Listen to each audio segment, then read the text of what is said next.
Esto que conversamos la vez pasada. No habíamos conversado algunas cosas relacionadas a la ética, el qué cobrar, cuánto cobrar, por qué cobrar, ¿verdad?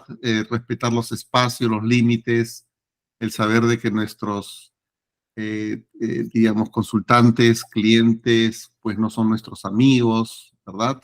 Habíamos hablado del tema de hacer un contrato con ellos para tener un poco los lineamientos de trabajo claros, ¿verdad? Entonces habíamos conversado un poquito de todo eso. Al inicio de la sesión anterior habíamos hablado del proceso de evaluación, que es importante siempre hacer una evaluación de la relación, una evaluación de la persona para ver si hay cuadros psiquiátricos de cada uno de ellos, para ver la motivación, el interés que tienen por quedarse en la relación, de trabajar por la relación y hacer un proceso de evaluación, y para eso necesitamos tener siempre una sesión individual con cada uno de ellos, ¿verdad? Dependiendo un poquito de cada caso, era quizás administrar una serie de cuestionarios que nos puedan ayudar un poquito a profundizar un poquito más nuestra evaluación y poder determinar en realidad si hay algunos problemas que pueden estar relacionados con el mundo personal, individual de cada uno de los miembros de la pareja, ¿verdad? Eso habíamos conversado también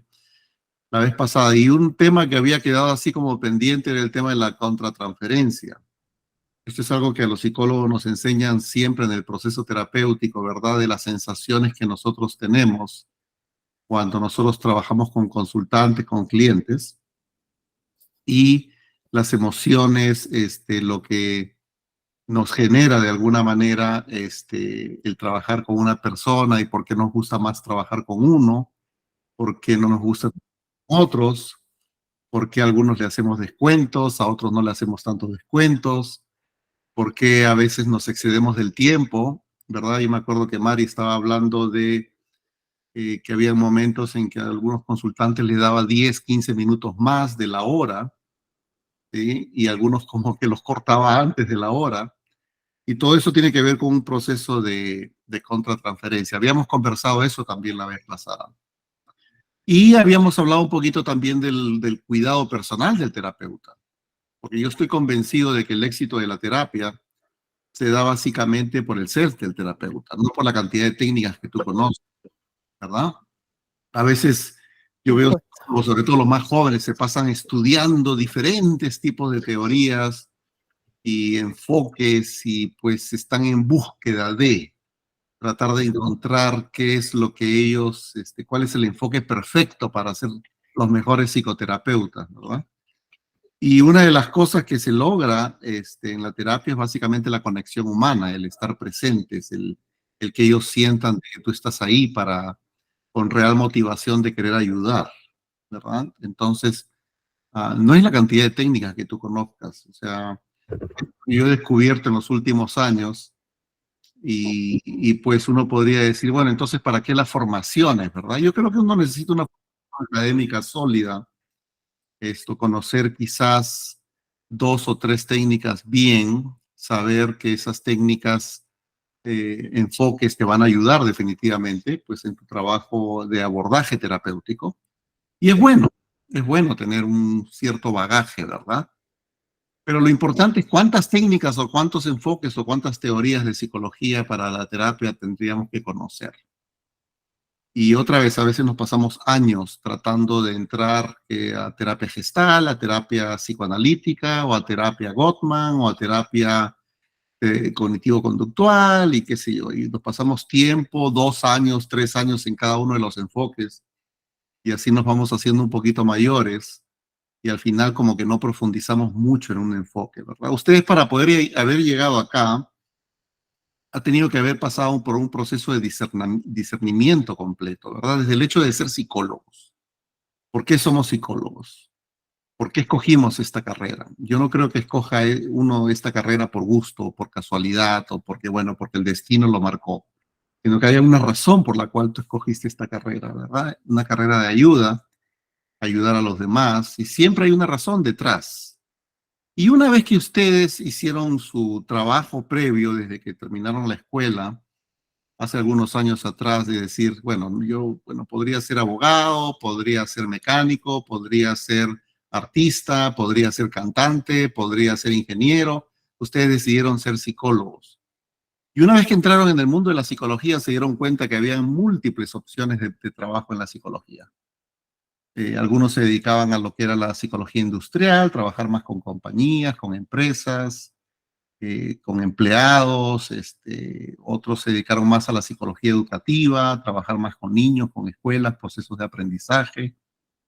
Otros decidieron trabajar más el área de investigación, de escribir, el área de psicología social, y algunos decidieron ser terapeutas.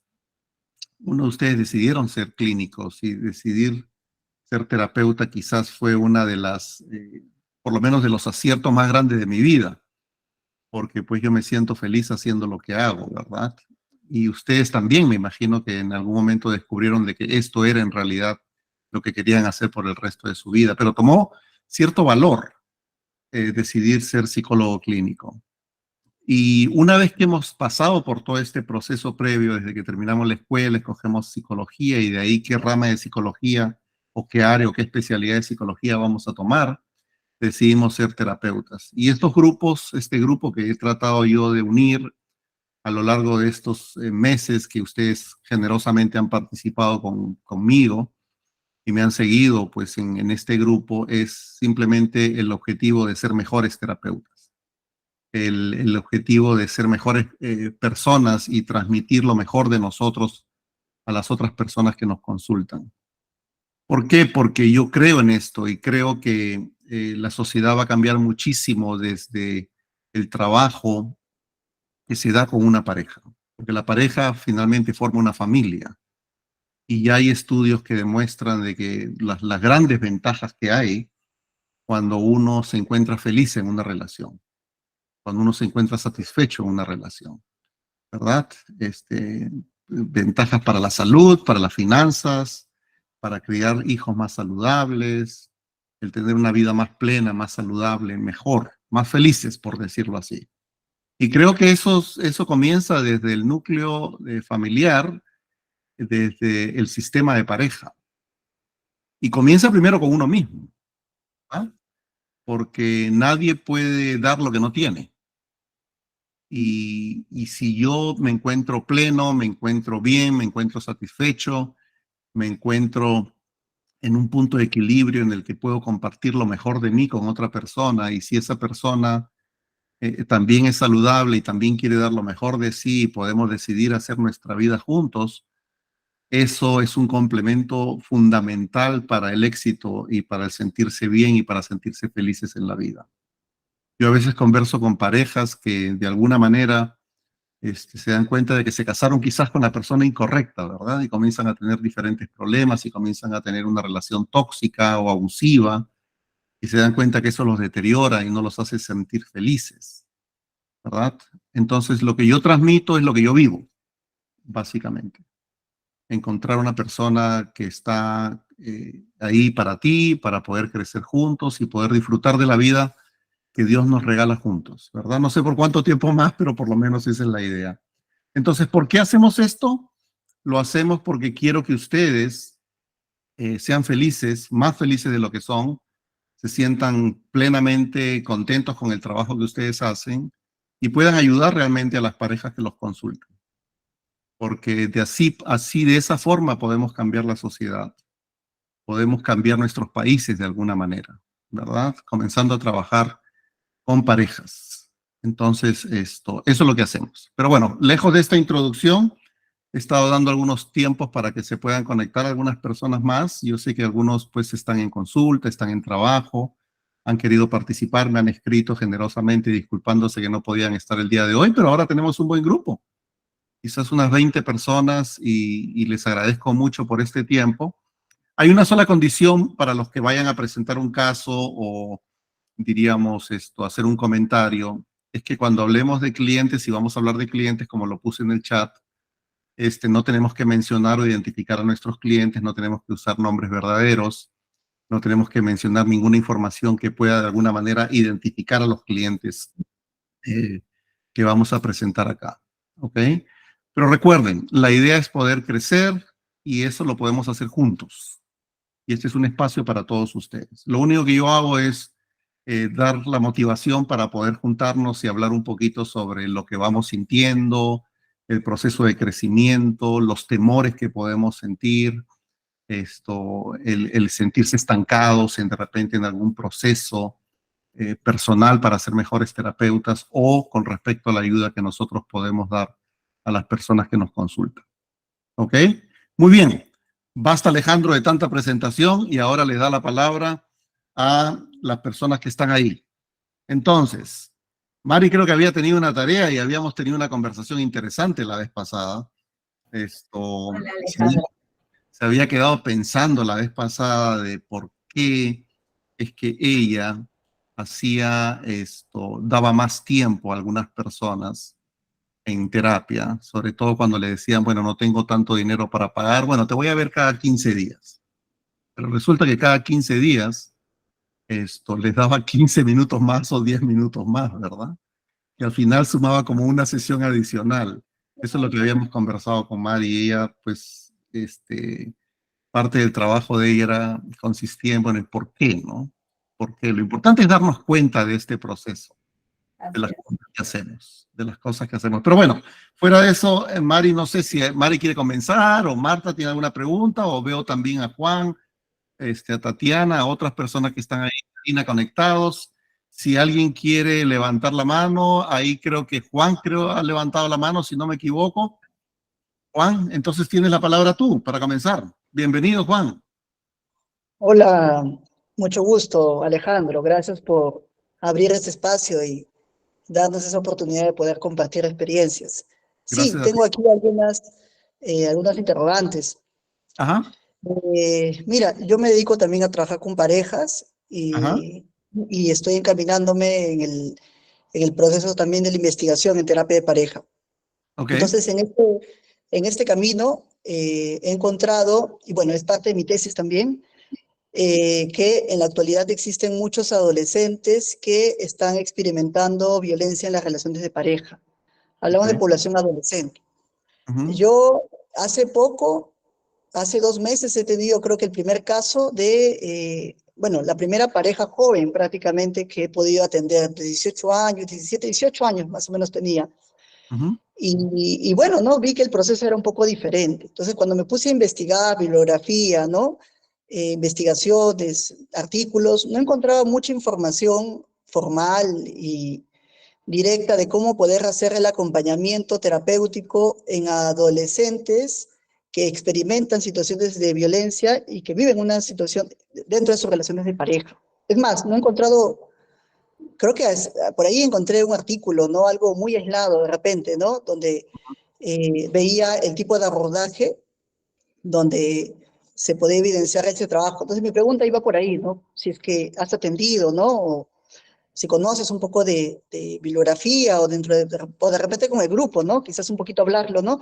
¿Cuál sería, estaría indicado, en qué casos estaría indicado de repente la terapia, ¿no? En algún caso, ¿no? Con adolescentes que está indicado la terapia con adolescentes, terapia de pareja con adolescentes, teniendo en cuenta de que hay muchos adolescentes que viven situaciones, que tienen su relación de pareja y en diferentes países se da de diferente manera, ¿no? Claro, a algunos se le dice novios, enamorados, tiene toda una situación diferente. Entonces, esa iba a ser mi primera pregunta, ¿no?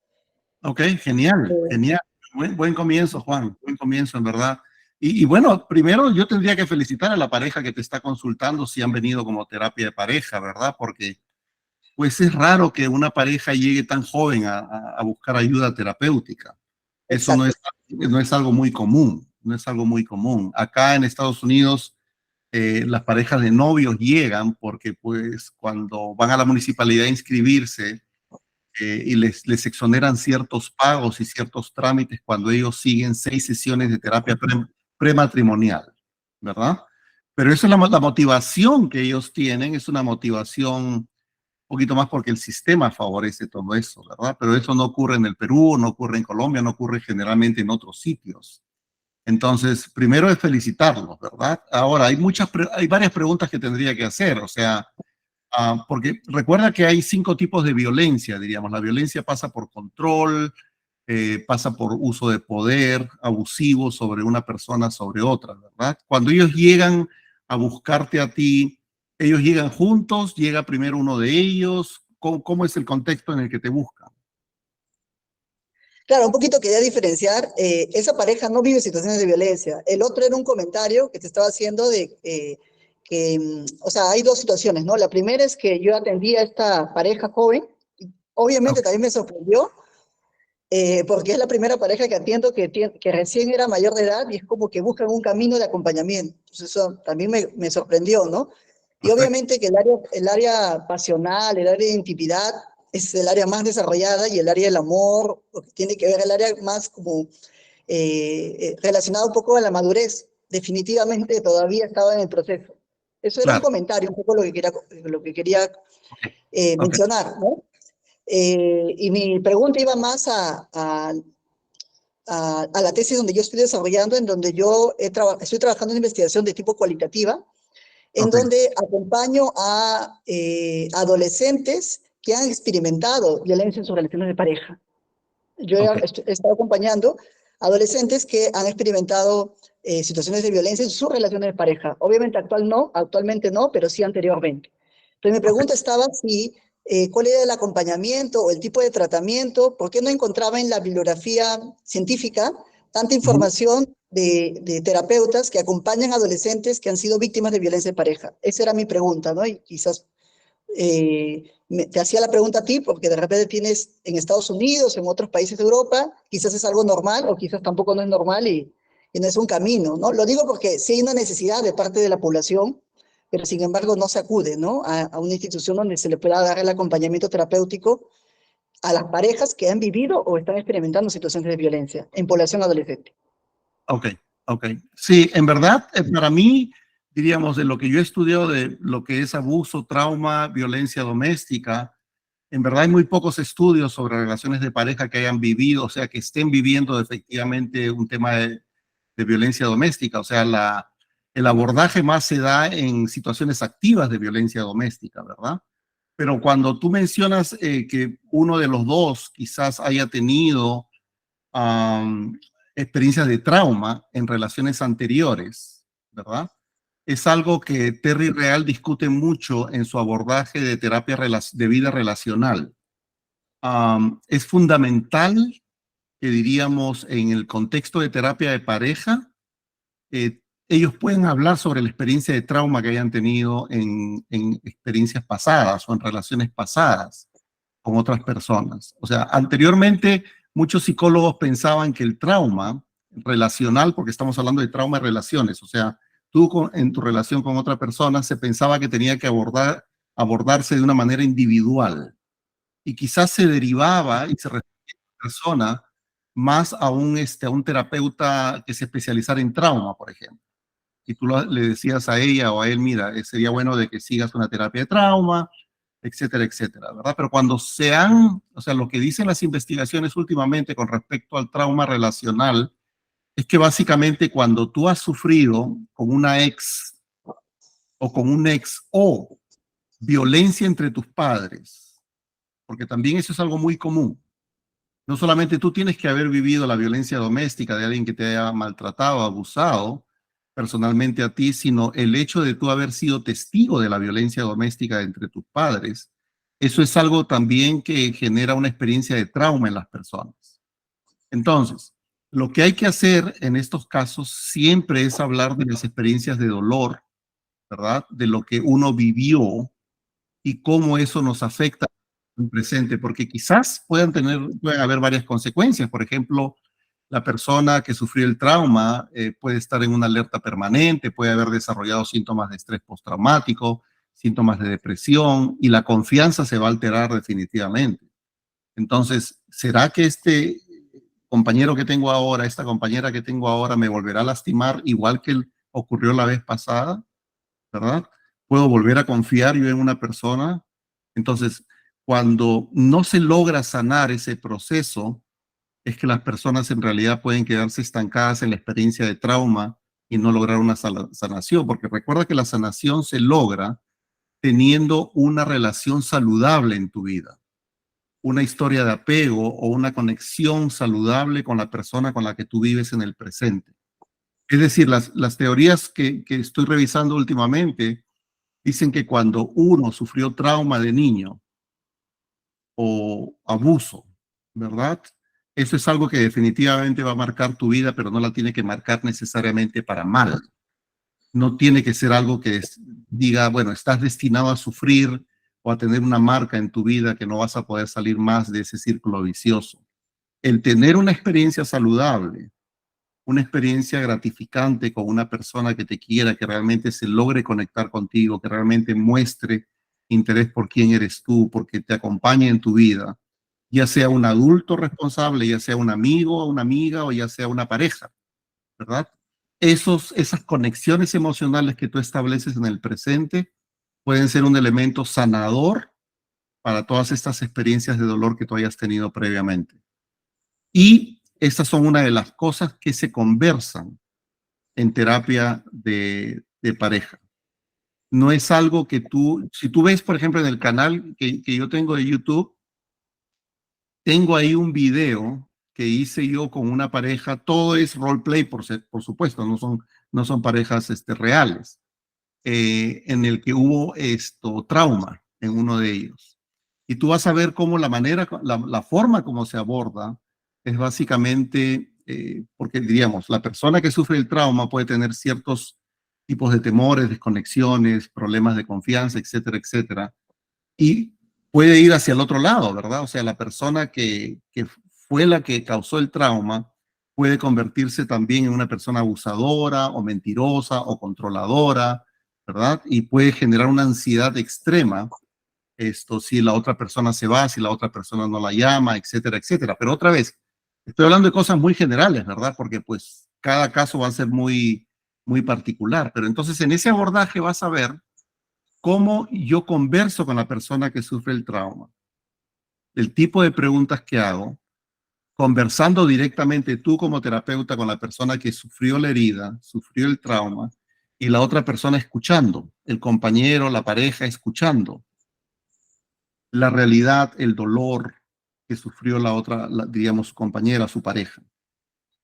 Después te diriges a la persona, diríamos, te diriges a la otra parte que no sufrió el trauma, a la otra parte que está ahí para acompañar.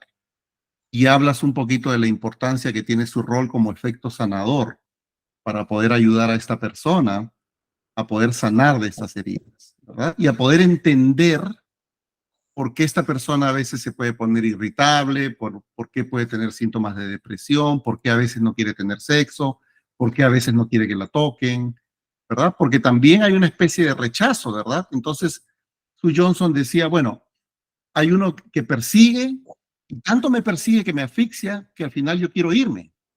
Entonces se da como un efecto en el perseguidor y en el que huye, en el que no se detiene y te abraza y te dice, no te preocupes, estoy acá para ayudarte, yo te quiero, yo no te voy a lastimar.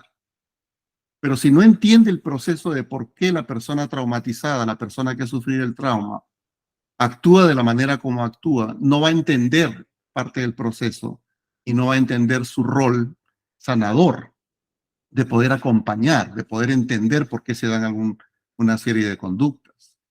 Entonces, es una cuestión sistémica en que todos tienen que participar, ¿verdad? Y entonces esa es una forma en la que los terapeutas últimamente, sobre todo Terry Real y Sue Johnson en su terapia centrada en emociones, se centran muchísimo en ese aspecto, diríamos, del dolor, del trauma, de las experiencias dolorosas del pasado. Porque además no solamente de violencia doméstica, Juan, sino estamos hablando de diferentes tipos de trauma. Pueden ser problemas de abandono, problemas de abuso sexual, problemas X que han sido heridas que hemos tenido nosotros en el pasado, que en realidad nos han lastimado muchísimo, En casos extremos, porque otra vez dentro del proceso de evaluación, tú tienes que determinar qué tan severo es el estrés postraumático que puede tener esta persona. Quizás la persona necesita algún tipo de medicación temporal, ¿verdad? Porque pues el sueño, el apetito se están alterando, de repente comienza a tener problemas ya de, digamos, más severos de lo que es depresión, ideas suicidas, etcétera, etcétera. Entonces hay que observar bien, hay que ver cuál es el proceso, en qué momento está la persona que sufre trauma, ¿verdad? Entonces, esos son aspectos fundamentales, pero en términos de lo que es investigación con parejas adolescentes, es algo que diríamos esto nuevo, que no hay mucho lamentablemente, porque tú igual que yo no hemos podido encontrar muchísima información, pero es algo que me está haciendo pensar y voy a buscar a ver si es que encuentro algo adicional, pero no había escuchado básicamente sobre parejas adolescentes, ¿verdad? Y yo tengo una experiencia muy cercana con respecto a eso, porque mi mamá se casó a los 15 años y yo nací cuando ella tenía 15 años. Mi papá tenía 16 años, imagínate. Entonces, hablar sobre parejas adolescentes, y esto es algo muy común, y esto ocurrió en el Perú y ocurre comúnmente en diferentes países, ¿verdad? En que dos niños prácticamente se casan, dos niños se juntan, dos niños comienzan a tener actividad sexual, dos niños son padres, ¿verdad? Entonces, el principio en teoría de pareja es que van a funcionar igual. Lo que pasa es que, claro, hay ciertos aspectos evolutivos en los niños adolescentes que todavía no se han formado. Entonces son situaciones mucho más complejas. La parte de lo que es la vocación, la parte del trabajo, la parte financiera, el apoyo que pueden recibir de sus padres, de sus familiares. Hay una serie de componentes, claro, que van a ser muy diferentes con respecto a una pareja que quizás sea un poquito mayor, ¿verdad? Entonces, esos son algunos aspectos que yo consideraría, diríamos, con respecto a lo que es la violencia doméstica. Ahora, recuerda otro aspecto también importante, es que en violencia doméstica, sobre todo si es una violencia activa, si los dos están presentando violencia doméstica en la relación actual, si viene una pareja consultante y hay una violencia doméstica activa, tienes que tener mucho cuidado para poder determinar si puedes seguir trabajando con ellos o no. Sobre todo, Gottman, tú tienes que leer el libro que se llama Cuando los hombres agreden a las mujeres. Ese libro es fundamental si te interesa el tema de violencia doméstica. Todo terapeuta que le interesa la violencia doméstica tiene que leer el libro Cuando los hombres agreden a las mujeres. ¿Ok? De John Gottman. Ese libro te va a dar muchas luces para poder determinar lo que es una violencia caracterológica. Porque la violencia caracterológica tiene que ver con ciertos rasgos psicopáticos, psicópatas que se meten en relaciones de pareja, en los que sí puede haber una escalada tal de que pueden terminar eliminando, matando, lastimando seriamente a su pareja. Pero cuando hay situaciones de una violencia más situacional, ¿verdad? Más de gritarse, golpearse, romper cosas, pero en una situación en la que no haya algo como esta violencia caracterológica, pues evidentemente el mejor contexto para poder trabajar eso es el contexto de terapia de pareja. Pero recuerda, hay una línea muy fina, por eso es que te recomiendo leer ese libro si te interesa más el tema, ¿no? Cuando los hombres agreden a las mujeres. ¿Ok? No sé, Juan, si Sí, resolví, de repente te confundí más, hombre, pero pues la pregunta que tú haces es la pregunta compleja de $1.000.000 para hacer un curso, un semestre completo en la universidad. sí, sí, oye, igual te agradezco bastante por abrir las luces y has dicho muchas cosas que me parecen interesantes, en realidad, el tema del trauma, Ajá. y yo a veces me cuestiono, ¿no? Como terapeuta, y entiendo la propuesta en parte, ¿no? De Terry Real sobre el Ujú. tema de cómo acompañar a las personas que viven experiencia de trauma. Gran parte de la población clínica han tenido algún tipo de trauma complejo, o sea, gran parte lo han experimentado, ¿no? Y pasa que muchas veces también con nosotros como terapeutas podemos ir a un terreno que quizás, como tú mismo lo dices, ¿no? La persona puede venir con una situación de estrés postraumático y se activa la cosa. Entonces yo me pregunto, ¿no es mala praxis del terapeuta? ¿O es que de repente no tuvo los cuidados necesarios? Ujú. Yo lo digo porque como trabajo con pacientes con víctimas de abuso sexual, entonces Ajá. un tema que para mí es muy importante es el cuidado del paciente, para no abrir temas que quizás no va a poder sostener en el Perfecto. proceso de la terapia. Y en vez de que de repente la terapia sea un espacio de cuidado, como tú mencionas, de protección y de acompañamiento, puede ser un lugar donde se pueda vivir la experiencia retraumatizante. Entonces, se puede retraumatizar la experiencia somática, la experiencia vivida del trauma. Entonces yo Sí, le digo, debe ser más complejo en parejas todavía, porque abres el trauma de uno y aparece la sombra quizás del otro en plena sesión de la terapia. Aparece exacto. síntomas de hiperventilación. Entonces uno se pregunta, si los síntomas de hiperventilación aparecen en el proceso de la terapia, ¿de quién es la responsabilidad? ¿De la propia pareja o del Ajá, propio terapeuta que no tuvo y no pudo sostener la experiencia en ese sí. momento y no tuvo los cuidados? Quizás ahí va mi mirada también reflexiva, ¿no? Acerca de la terapia de pareja. Es cierto, ¿No? Juan, bien dicho, muy bien dicho, pero recuerda que la formación del terapeuta es básica, tiene que tener una formación académica sólida y tiene que tener, todos los que trabajamos con pareja, tenemos que tener un entrenamiento en trauma, Ok. definitivamente. Pues no sé si el 80 o 90% de nuestros consultantes van a tener experiencias de dolor, de trauma, de abandono, de abuso, diferentes tipos de trauma, y esas cosas se tienen que trabajar necesariamente en la relación, pero yo siempre lo que hago es ser muy cuidadoso con respecto a esto, ¿no? Yo les pido permiso a ellos, si está bien para ellos conversar sobre esto. O sea, pido una autorización. No es que irrumpo definitivamente y digo, bueno, vamos a hablar de lo que te pasó cuando tenías 5 años, ¿verdad? No, o sea, pues hay que tener mucho cuidado en la forma como tú entrevistas, la forma como tú entras al tema, ¿verdad? Por ejemplo, si ella te lo cuenta en las... Por eso es que la sesión individual es fundamental, ¿verdad? Porque en la sesión individual es donde tú pides el permiso. Y tú le dices, por ejemplo, Sofía, lo que tú me estás contando me parece muy importante y ahora entiendo por qué quizás están dando algún tipo de problemas en esta relación que tienes con Felipe, ¿verdad? Te parece bien? No sé, yo, en mi opinión profesional, yo pienso que sería bueno poder conversarlo con Felipe. ¿Tú estarías de acuerdo que pudiéramos hacerlo así? Pero déjame consultarle a Felipe también, ¿verdad? Porque, ¿por qué no se lo has contado? Porque a veces, como lo discutimos en la sesión anterior, pues lo que te cuenta ella no lo sabe el esposo, no lo sabe el novio. Y eso lo ha mantenido por secreto durante mucho tiempo.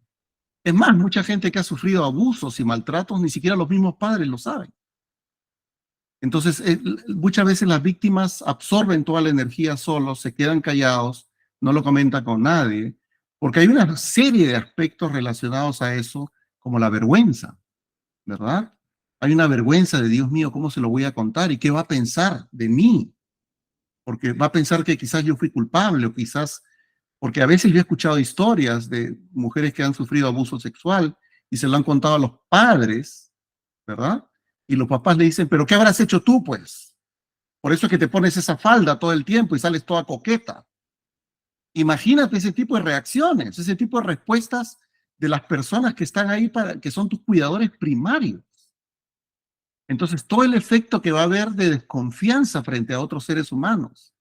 Entonces, por eso es que hay que entrar con mucho cuidado, ¿verdad? Y hay que siempre pedir permiso, dando tú tu consejo profesional, porque ella quizás te puede decir, no, mira, Juan, en verdad no me siento lista, no creo que sea un buen momento, pero tú puedes insistir, ¿verdad? Con mucho cuidado, ¿verdad? Decir, bueno, Sofía, lo que pasa es que yo considero que es importante. Y mientras más guardes esto a lo largo de los años, yo creo que ese dolor o esa mochila cada vez va a ser más pesada en tus espaldas. Y yo creo que si tú confías en Felipe, que es tu esposo, ¿verdad? Y tú piensas que él es la persona indicada para poder estar contigo y compartir su vida con él, yo creo que él, la actitud que él tendría que mostrar es de apoyo y de poder comprender y entender, porque quizás él no entienda por qué tú actúas de la manera como estás actuando, por lo que ustedes me contaron la primera sesión, ¿verdad? A veces tú te pones irritable, a veces gritas, y él como que no entiende, o a veces tienes pesadillas, y Felipe no entiende por qué pasa todo eso. Si él pudiera entender qué es lo que pasa y por qué pasa esto, quizás pueda sentir más empatía y quizás pueda acompañarte mejor y quizás tenga más herramientas como para poder acompañarte en este dolor. Porque el hecho de que él se involucre y él esté activo y él se conecte emocionalmente con ella, ese va a ser un efecto sanador para ella. Porque si no, no va a haber un efecto sanador. ¿Te das cuenta? Entonces va a guardar ese dolor en un baúl y no se sabe en qué momento se va a reabrir. De repente cuando tenga hijos o de repente cuando venga una situación similar o escuche que su hermanita también sufrió esto o lo otro y en algún momento va a desarrollar otro tipo de problemas, ¿verdad? Pero igual siempre con nuestros clientes tenemos que ser muy cuidadosos y pedir permiso, ¿verdad? Y tú dar tu opinión profesional de que Felipe está ahí para poder ayudarte, ¿no? Y ella te puede decir, ¿y qué tal si Felipe no me entiende? ¿Qué tal si Felipe me critica? ¿Qué tal si Felipe ya no me va a querer más? ¿Verdad? Entonces quizás tú dentro de ti vas a pensar, bueno, Felipe quizás no sea la persona indicada para ti, ¿verdad? Porque si tú vas a criticar, claro, no lo vas a decir abiertamente, eso es lo que yo pensaría como inmediatamente, ¿verdad? Pero si yo voy a tener una pareja y voy a compartir con ella mi vida y con él mi vida, pues yo tengo que estar ahí, como dicen, en las buenas y en las malas, ¿verdad? Y tenemos que acompañarnos en este proceso. Y creo que va a ser sanador para los dos, porque Felipe va a poder entender de que él no está loco, sino que algo está pasando, algo está ocurriendo, ¿verdad? Porque a veces él dirá, Dios mío, ¿qué estoy haciendo de mal? ¿Por qué ella no quiere tener sexo conmigo? ¿Por qué no deja que la toque?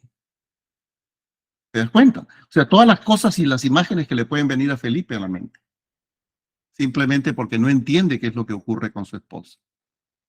Entonces va a ser un efecto sanador para los dos, en verdad. Y eso tiene que lograr que ellos se reconecten. Y en palabras de Sue Johnson, si ellos no se pueden reconectar, pues no hay nada que podamos hacer nosotros. Por eso es que las parejas se divorcian. Recuerda que eso es una posibilidad. Tú no estás ahí para salvar a todas las parejas.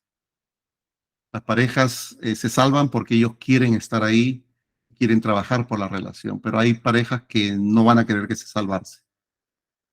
Entonces no te sientas mal si una pareja decide divorciarse simplemente.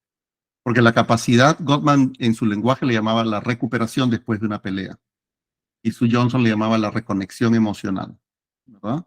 Entonces, y Terry Real también aporta mucho en eso. Si no pueden reconectarse emocionalmente, pues es un mal indicador. Es un mal indicador. Podrían quedarse desconectados por años y quizás tengan otro interés por estar juntos. De repente los hijos, de repente el dinero, pues sí, qué sé yo. Y hay parejas que viven así, ¿verdad? Pero lamentablemente son realidades que nos toca vivir en las relaciones de pareja. Pero nosotros tenemos que ser éticos y ser consistentes con el trabajo profesional. Y tenemos que dar algunas recomendaciones en esos casos, pero es decisión de ellos abrir puertas o no. ¿Ok? Muy bien, Juan, interesante tu pregunta. ¿Ah? Muy bien, gracias. ¿Quién más? Chicos, chicas. ¿Ah? Ya estamos calentando cuerpo, miren, ¿ve? Ya me dio calor ya. Ya me voy a sacar esto ya. A ver, cuénteme, ¿alguien más? ¿Algún comentario adicional o alguna pregunta de la sesión anterior que quieran profundizar un poquito más? Creo que están con más actitud de escuchar usted. Yo de esta, y yo sí quisiera agregar algo ahí, Alejandro, y es cuando la otra pareja, y lo he visto como frecuente, si el otro siente que su pareja está mal, se siente con la responsabilidad, trabajando el trauma de un poco lo que tú dijiste, podría ser la persona que la ayude o lo ayude a sanar, pero a veces eso es mucha carga también para el otro. Sí, Y es claro. una sensación de yo vine a esta relación para hacerte feliz y eso es un costo bastante grande. Por eso me parece muy interesante en este trabajo de intentar hacer todo el proceso que se pueda dentro de la relación, porque ahí se puede tocar mucho eso de tampoco es que te toque, ¿me entiendes? Claro. Manejarlo de alguna manera, porque uno sí siente que el otro pierde toda la ventaja a veces, porque el otro puede hacer todo lo que quiera y yo tengo que seguir entendiéndolo. Entonces hay que tratar de, ese trabajo me parece que es como bien delicado y bien importante que no se pase al otro extremo. Perfecto, bien dicho, Marta. Y claro, tiene que ver mucho con un compromiso, un trabajo de los dos, ¿verdad? Porque si no, imagínate, ante situaciones abusivas, por ejemplo, de infidelidad, el trauma puede venir de tu propia pareja, de tu propio esposo, puede venir diríamos, el trauma, pues tiene que haber una sensación o una idea de que los dos quieren trabajar por resolver esto. y diríamos, por hacer el intento, su mejor intento, y tiene que haber un compromiso para poder hacerlo, ¿verdad? Un compromiso de cambio, un compromiso por trabajar por la relación. No se trata de que solamente uno de los dos haga todo el intento y el otro, pues, bueno, ok, listo, como que no importa mucho, ¿no? Entonces, esto es un trabajo de dos. Siempre es un trabajo de dos. Yo siempre les digo a las parejas, en la primera sesión, les digo, esto va a funcionar si ustedes dos quieren trabajar. Esto no va a funcionar si, pues, Carmen, tú vienes y tú dices, bueno, pues, él es el que tiene que cambiar. Y ya está, ¿verdad? Porque yo no hago nada, ¿verdad? Recuerden que, y algo que les digo siempre, los matrimonios no funcionan 100-0, en el que tú tienes toda la responsabilidad, yo no tengo nada que ver en el asunto, ¿verdad? No funcionan 100-0 los matrimonios. Pero tampoco los matrimonios funcionan 50-50, ¿no? Es un mito pensar de que los dos vamos a aportar lo mismo y vamos a dar lo mismo. O sea, no necesariamente es así. Y eso pueden ir como, yo las parejas que se están divorciando, porque acá las parejas que se divorcian tienen que seguir un curso de divorcio, ¿no? Yo les digo, bueno, ¿cuál es el rol que tú jugaste en esta relación de la cual te estás yendo, ¿verdad? Un rol no significa asumir una culpa, ¿verdad? Quizás, por ejemplo, supongamos que a mí me gustaba el fútbol, jugaba todos los días jugaba fútbol, o de repente, especialmente los fines de semana, ¿verdad? Los sábados y domingos, y eran solo los dos únicos días libres que tenía. Entonces mi esposa me decía, Alejandro, pero pues está bien, tú juegas fútbol 1 hora, pero después te vas con tus amigos, te quedas ahí hasta la noche, te pones a tomar unas cervezas. ¿Por qué no pues regresas un poco más temprano a la casa y vamos al cine con los chicos, vamos al parque, hacemos alguna actividad juntos? No, es que yo necesito el fútbol y eso es lo que me relaja, yo me mato trabajando, esta familia tiene todo, no tienen de qué quejarse. Y claro, pues asumí el rol de ser testarudo, ¿verdad? Y no escuchar. Y no escuchar. Y no hacer caso, diríamos. Por eso es que el concepto de Gottman de dejarse influenciar me parece fundamental, ¿no? El dejarse influenciar, el escuchar más la necesidad que tiene el otro de mí. Y yo querer compartir también y estar ahí para el otro. O sea, no puede ser todo yo, sino tenemos que convertir el yo a nosotros. Ahora ya no es más yo, aunque evidentemente ese es un tema que puede ser confuso. O sea, es importante el yo de uno, es importante que uno se sienta bien, se sienta realizado, se sienta feliz. Pero en un trabajo de pareja es un trabajo de equipo, ahora somos nosotros, ¿verdad? Es importante lo que tú sientes y es importante lo que yo siento. A eso me refiero básicamente. Pero bien dicho, Marta, claro que sí, claro, claro. Gracias por eso. ¿Alguna otra cosa?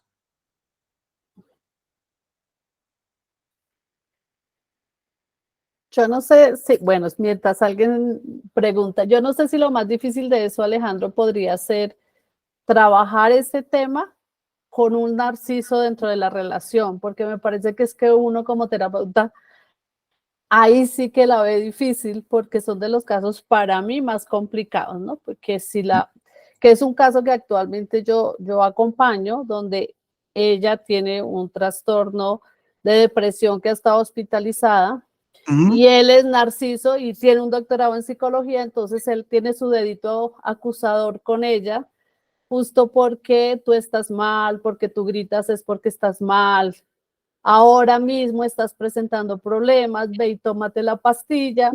Y esos casos son complicados porque uno no logra la conexión difícilmente. Esos para mí son de los casos bien complicados de manejar desde la parte de terapeuta. Sí, sí, digamos, la posición, porque tú tienes a alguien con un desorden de personalidad narcisista y tienes a alguien que asume posiciones en la vida narcisistas. ¿Recuerdas la semana De pasada? acuerdo, sí, me acuerdo que lo comentas. Conversamos un poco sobre eso, ¿verdad? O sea, una Uh-huh. posición narcisista es porque yo tengo cierta superioridad, porque narcisista es ser superior a otros, ser mejor a otros, tener una super autoestima por encima de otros.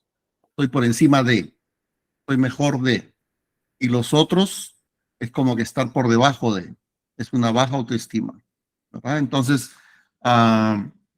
Estas personas que no aceptan su responsabilidad, porque evidentemente el narciso no va a asumir nunca su responsabilidad, son expertos haciéndote sentir mal y culpable de las cosas, ¿verdad? Todo lo que pasa ocurre porque tú estás haciendo las cosas mal.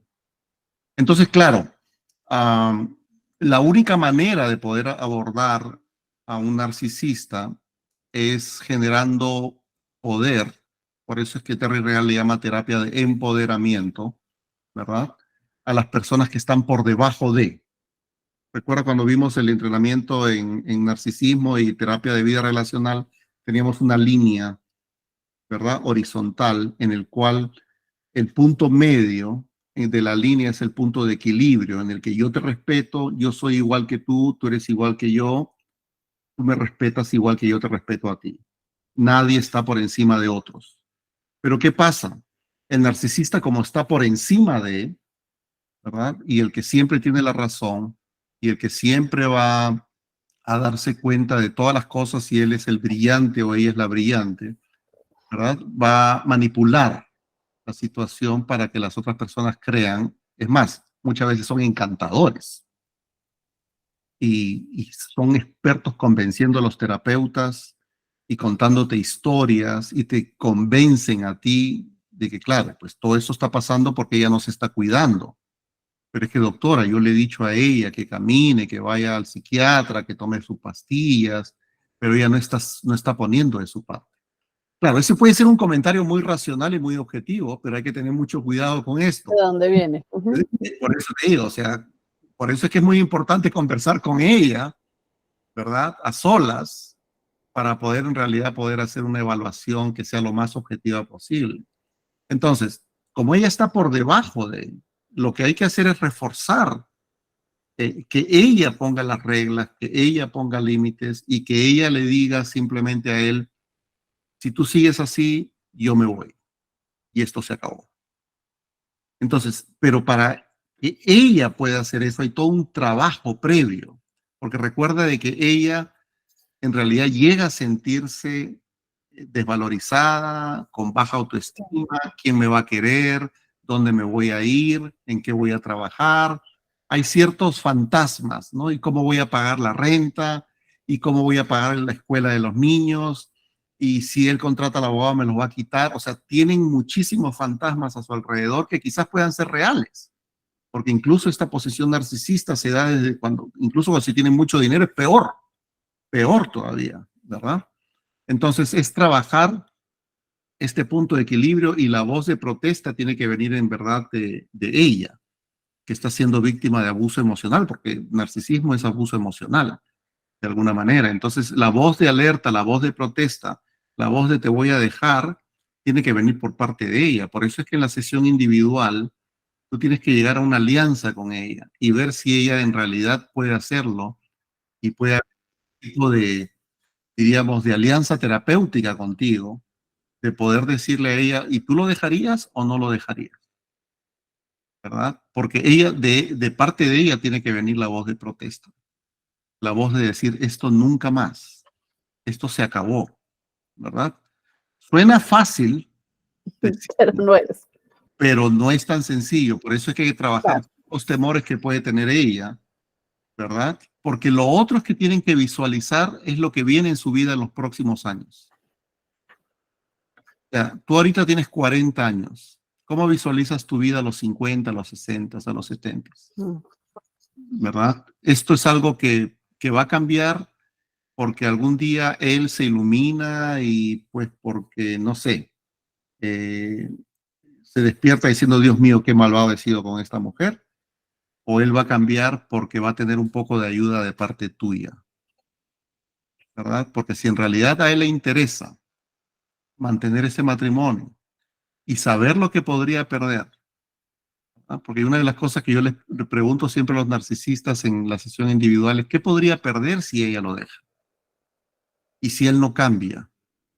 Recuerda que los narcisistas también pueden haber tenido experiencias de abuso y de trauma, ¿verdad? Entonces sería bueno ver cómo es que ellos aprendieron. Recuerda que Terry Real le llama el niño adaptado. O sea, aprendieron una forma de comportarse en la sociedad y frente a otras personas porque en algún momento sintieron traumas, se sintieron desvalorizados, ¿verdad? Y no sabían cómo manejar ese monstruo que era su papá o alguien de la familia, ¿verdad? Que de alguna manera los causó daño en ellos. Entonces, claro, por ejemplo, yo me acuerdo, y esta historia siempre la cuento, de este niño que tenía un papá que él, pues el papá le compraba cachorros, perros, y después lo obligaba al niño a matar a los perros. Sí, lo conté. En algún momento he contado eso porque esa es una de las historias que más me impresionó, ¿no? Entonces, este señor tenía un trauma severísimo. Entonces, claro, cuando conoce a esta señora, ella tenía un perro y él odiaba al perro de ella, ¿no? O sea, era una obsesión con el perro, lo maltrataba al perro, lo trataba muy, muy mal, en verdad. Entonces, él había aprendido esta conducta abusadora, abusiva, de control. Él decía, porque el papá, uno de los mensajes que le daba es: tú eres el hombre y nadie se tiene que meter contigo, y los hombres no lloran, y tú vas a ser siempre Superman, ¿verdad? Entonces él creció con esa actitud. Él no escuchaba a las mujeres, básicamente. Y ya se había divorciado como 4 veces, en verdad, ¿verdad? Entonces, son de los casos más difíciles, pero acá viene algo interesante también, Marta. ¿Por qué a veces nos sentimos incómodos trabajando con ellos? Porque acá viene este efecto de contratransferencia, ¿verdad? Alguien en la vida de uno, en tu vida como terapeuta, en tu vida como mujer, en tu vida como persona, también se quiso meter contigo, también resultó ser un bully, también quiso abusarte, también quiso maltratarte, ¿verdad? Viste ese patrón de comportamiento en alguno de tus padres, en alguien de la familia, en la escuela. Y esas son cosas que de alguna manera van a hacer que los sentimientos que tengamos por dentro van a ser mucho más encontrados. Recuerda que los terapeutas no estamos libres de emociones, y esas emociones van a venir por parte de nuestra propia historia, nuestra propia experiencia, ¿verdad? Entonces, claro, uno va a odiar más de alguna manera, a odiar más a estos tipos, sabiendo de que de alguna manera necesitan también compasión, pero con mucho cuidado, porque otra vez pueden llegar a manipularte y podemos llegar a normalizar conductas abusadoras que sí se tienen que describir como abuso, como maltrato. ¿Te das cuenta? Pero lo importante es qué pasa contigo como terapeuta en ese proceso, ¿no? Eso es algo que hay que descubrir y hay que ver en realidad qué pasó contigo, por qué tú tienes esas emociones, ¿verdad? ¿Por qué es tan difícil trabajar con estas personas narcisistas? ¿Por qué nos caen tan mal? ¿Verdad? ¿Por qué nos caen tan pesados? Y eso nos pasa a todos, Claro. de alguna manera, ¿verdad? De alguna manera. El tema es bien interesante, bien complejo, pero recuerda que ahí hay que trabajar mucho con la parte, diríamos, no narcisista, con la parte que está siendo abusada emocionalmente. Hay que trabajar mucho para equilibrar un poquito los poderes. Y otra vez, cuando el narcisista en realidad, en teoría, cuando sienta que la persona, en verdad, su pareja lo va a dejar, y en realidad llega a tener ese temor, yo creo que va o corrige o se divorcia. Oh, yo creo que casi siempre se divorcian, ¿no? Porque difícil les cuesta corregir, pero es verdad, les da miedo cuando se van, pero como la otra persona ya está su autoestima está tan mal, vuelve, regresa. Entonces uno sabe que es una relación en realidad que tiene muy mal pronóstico. Sí. Y creo que la guerra mía es saber que ese caso no se puede hacer mucho, porque incluso uno le puede decir, y se lo dije a ella, si él hace el mercado, dile que tú quieres hacer el mercado. ¿Eso te parecería interesante a ti? ¿Hacerte cargo de esas cosas? Ella va y le dice a él, es que Marta me dijo que yo debería hacer el mercado. Esa no fue la intención, pero ella va allá porque está muerta de miedo, y él dice, y ahí entra como un poco yo hago el mercado porque yo soy el que aporto, yo soy el que doy el dinero y yo quiero manejar el dinero. Entonces, esas relaciones es donde digo, a uno le toca ser muy ágil en no dejar entrar, que lo metan a uno en el proceso de ellos, ¿no? Sí, claro, claro. Y hay un principio fundamental que dice, trata a tus semejantes como te gustaría que te trataran a ti, ¿verdad? Pero eso no ocurre con los narcisistas, ¿verdad? Entonces, es difícil. Sí, Es de difícil, acuerdo. lamentablemente, ¿no? Y recuerda que vivimos en un mundo de cultura narcisista. En nuestro Ay, país es algo muy, muy común. Todo lo que es la corrupción, todo lo que es darle un soborno al policía que te para ponerte un ticket por exceso de velocidad, todo eso tiene que ver con conductas narcisistas. Y como lo decía la vez pasada, si tú tienes un color o tienes un apellido de cierto prestigio, ¿verdad? Te vas a creer superior a otras personas que quizás no son del color tuyo, quizás tienen otro apellido, quizás son de una zona pobre. Entonces, siempre hay esa tendencia en nuestra cultura latinoamericana al narcisismo, ¿verdad? Y acá en Estados Unidos se está viendo muchísimo más también por la mezcla de culturas, definitivamente. Pero es una cultura muy narcisista en la que vivimos nosotros. Entonces, esos son casos que te van a tocar frecuentemente en relaciones de pareja, frecuentemente, ¿sí? Pero bueno, gracias, Marta. ¿Alguna otra cosa, alguna otra pregunta, chicos, chicas? No están aprovechando este espacio mucho. Y veo ahí que hay bastantes personas conectadas, pero nadie más ha levantado la mano. No veo otra mano levantada por ahí. Toma de escuchar, ¿verdad? Porque claro, hay como cierto temor y van a decir, a ver, espérate, lo que pasa es que en este grupo hay mucha gente que tiene años de experiencia en terapia de pareja. Y yo recién he visto a 3 parejas. ¿Cómo voy a preguntar? No, ¿qué van a pensar de mí, verdad? Pero no vamos a pensar mal de ti. No te preocupes. Entiendo que en un grupo como este hay gente que tiene mucha experiencia habiendo trabajado con parejas y hay gente que recién está comenzando en el mundo de la terapia de pareja. Y quizás hay alguno de ustedes que todavía no ha visto parejas, pero que quizás quiera entrar en el mundo de la terapia de pareja. Todo es válido en esto. No hay preguntas, no hay comentarios que estén fuera de foco, sino al contrario. O sea, aprovechen este espacio para poder aprender mejor de la experiencia de todo, básicamente. ¿Ok? Entonces, no hay preguntas tontas, chicos, recuerden. Juan, ¿tú querías? Estimado, sí, Juan. no, solamente quería nomás dar de repente una sugerencia.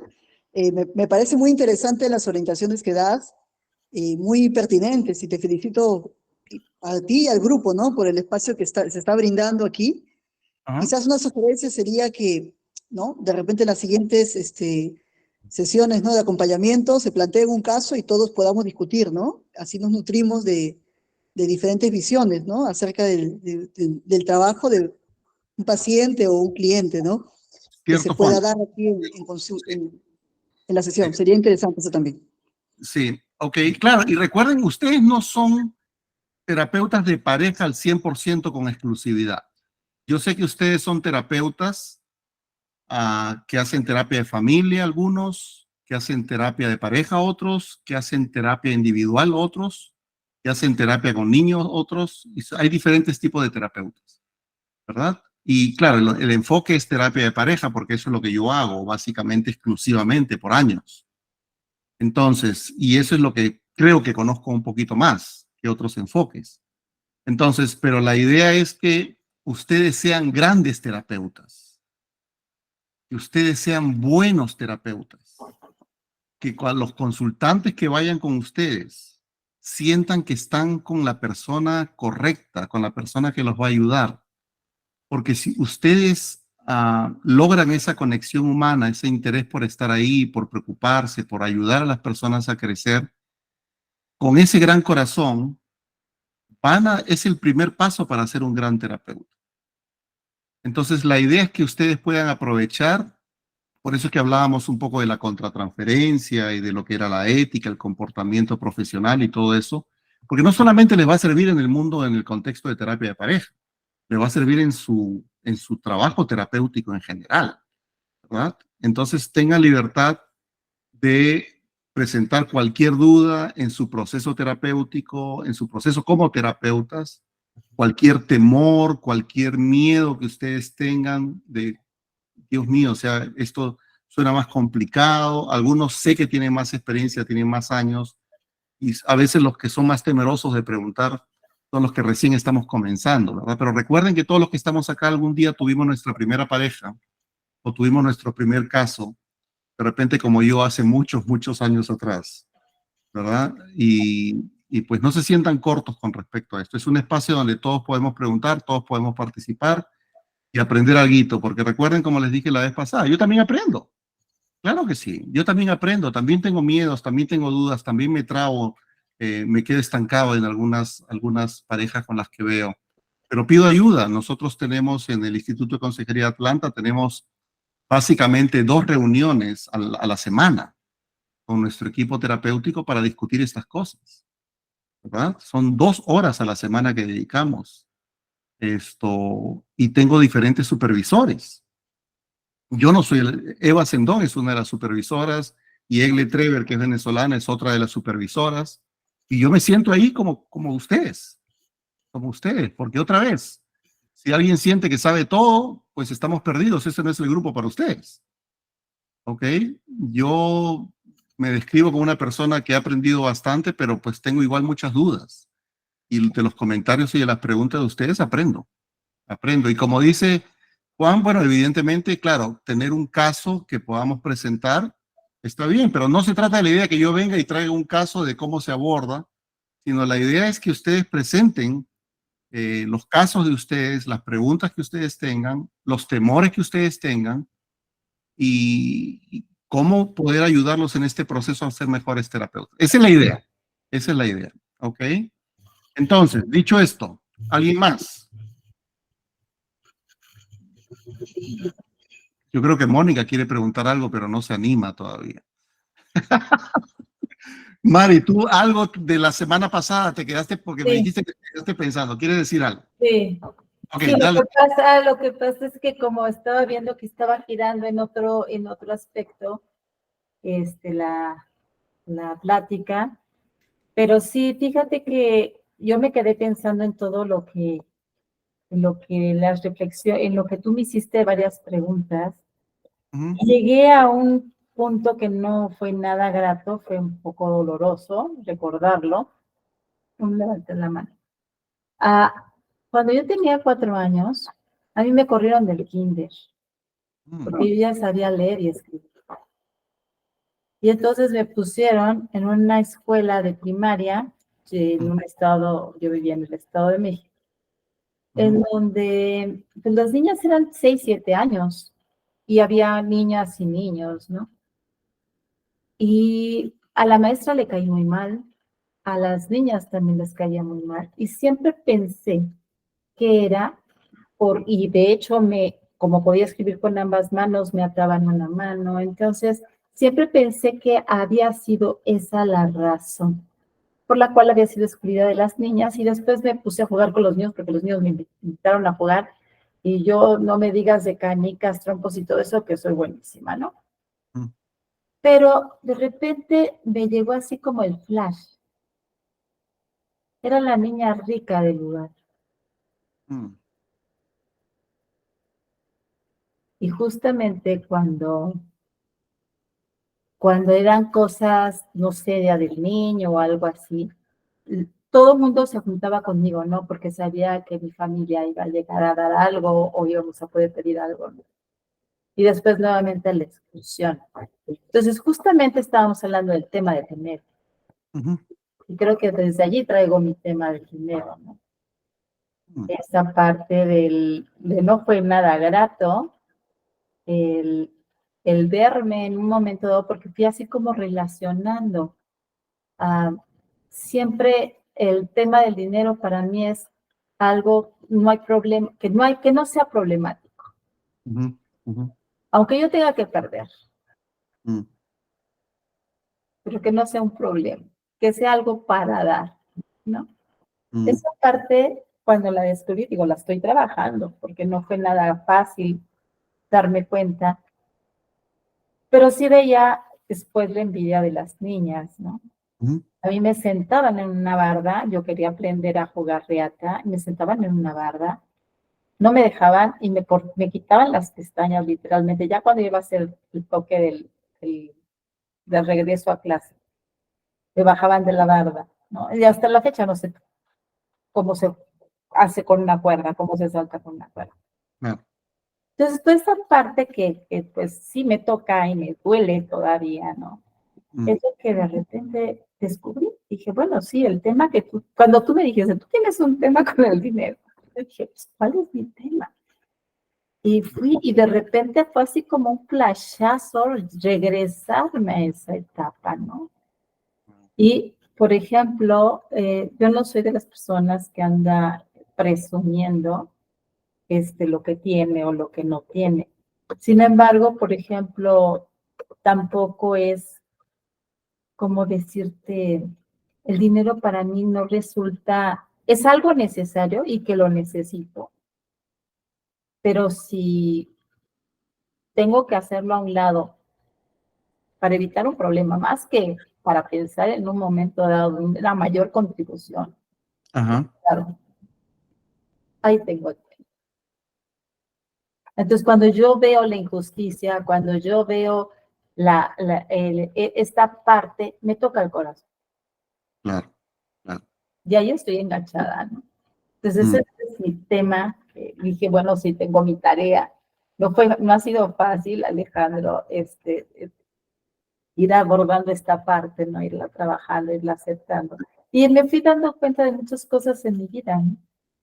O sea, que cada vez que hay un tema del dinero, no puede estar en equilibrio.